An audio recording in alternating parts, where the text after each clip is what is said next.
Hey guys, so there are a few settings in Dragon Age The Veilguard you might not be using, and these can massively improve the game. So in this video, I'm basically just going to walk you through a few of them, and they're as easy as just going into the settings and toggling them off or on. This will change things like the entire way you do combat, and also make exploration way more fun. And honestly, you would be forgiven for missing a few of these settings, because there's tons of them in the menu, maybe more than I've ever seen in a game, like accessibility settings and general settings and things like that.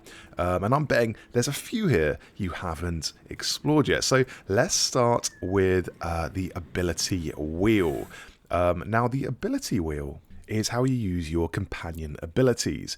This pauses time while a wall comes up with the abilities on it, but we want to change how this works. So we go into the interface in the menu and we go down to activate on activation type, and this is we want this on tap rather than hold. So toggle the activation type of your ability wheel to tap rather than hold, and this wheel is pretty self-explanatory.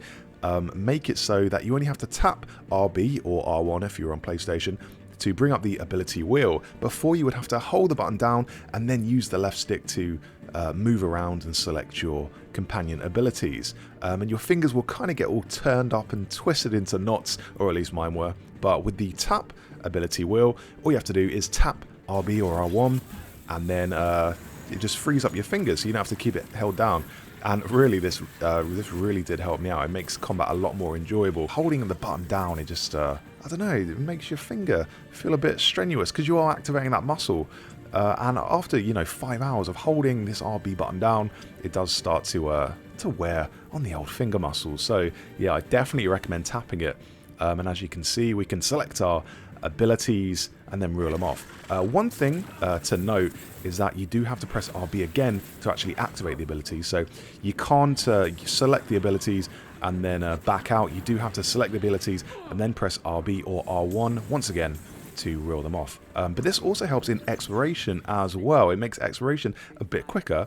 So when you're using your Lyrium dagger on the environment, you just have to tap RB and then select up on the wheel, and you can use your Lyrium dagger. I don't even know what it's called, Lyrium dagger, and you can manipulate the environment, and it's much better than holding it down. Okay, next up, this is a must if you're playing on gamepad. Go to the controls tab and go down to horizontal sensitivity. Now, by default, this is on 100%, and this is way too slow. So this is how it moves in the default setting. Look how slow that is to revolve around your character. If someone's coming from behind, you can't move the camera around fast enough to see them. It's awful. So we want to change this. Go to controls, go down, horizontal sensitivity, and what you want to do is move this up to around 230, maybe 240, 230 at the lowest, and this is the result. Look how quickly that moves.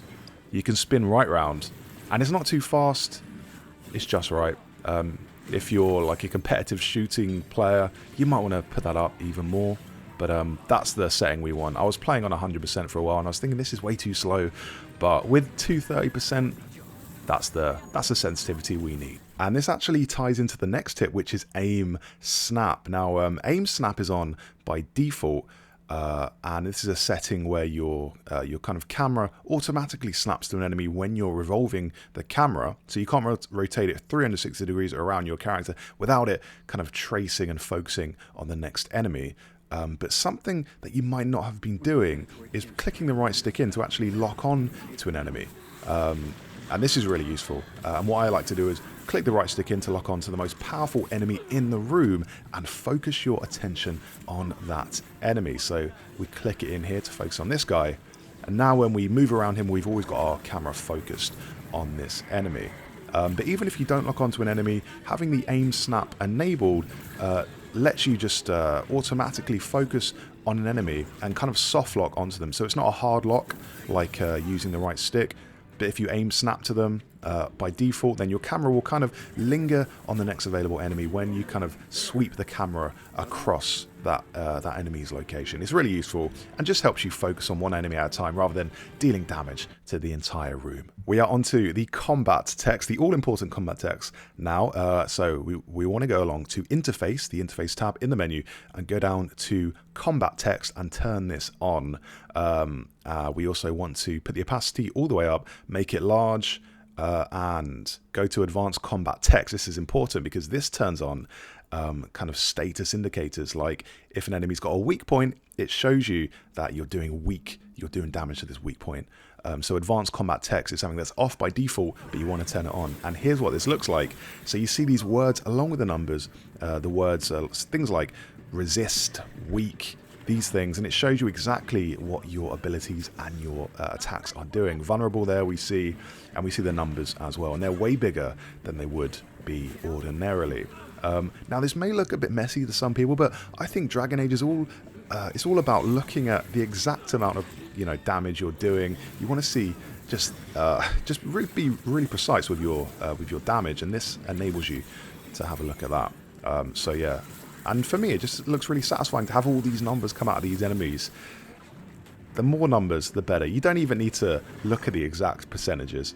Just know that the more numbers that are coming out and the more words, it means you're doing quite a lot of damage. And yeah, for me, that's just really satisfying. So make sure to have the combat text as big as you can, the advanced combat text as well. And that's how I like to play combat. Okay, next up, we're still on the combat, and we want another way to make combat better. For this one, we go to gameplay in the menu. Then we go down, and what we want is the combat timing, which you see just above there. Combat timing, we want that to be on the forgiving setting. Now, you might think this is a bit cheap. We don't want it to be too easy, but honestly, the combat timing, by default, it's not that great. So this is what happens when you nail combat, the combat timing, and you defend. You hold it down. Yeah, see, I got knocked on my ass there, but if you nail it, there we go. It's much more satisfying, and you can blast off your spells. So yeah, a few of the enemies are quite tricky. They got weird timing, but if you have forgiving timing on like that, it's a lot better. I like that a lot. So yeah, I do recommend being forgiving. Even if you're playing on hard mode, you can still keep the enemy damage up, have big enemy health bars playing on hard mode, but just toggle that enemy timing down to forgiving, and it's a lot more enjoyable. And it works if you're blocking at the right time or even dodging. When you dodge at the right time, you get a bit of a slow down effect, and it's just really nice. It adds an extra dynamic to combat. There you go. Did it again. It's a lot better. I used to not block at all because I just wasn't nailing the timing. I was just dodging a lot. But now when I've made it more forgiving, I'm doing a lot more dodges, a lot more slow motion, and I feel like Neo in the Matrix. But as well as that, we also have the ranged indicator on, and the range indicator, as you can see, it paints a kind of trail to your character. When someone's doing a projectile attack, you'll see a kind of orange trail leading to your character, and that just lets you know they're going to reel off a projectile attack.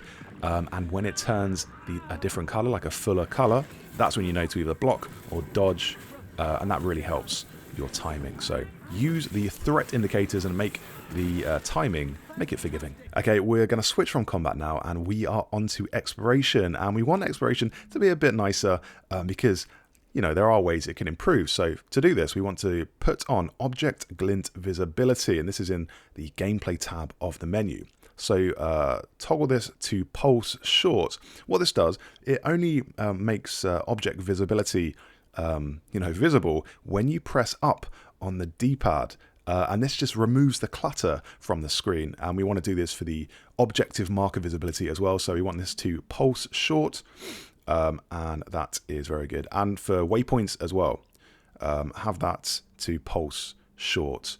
And as I say, it just removes all of the waypoints and all of the messy and rather horrible markers on the screen until you actually need them. And if you do need them, press up on the D-pad.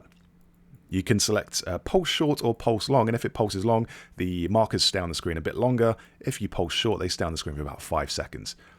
But also, here's another thing. Go along to accessibility, and then go down to enable glint ping SFX. Turn this to on.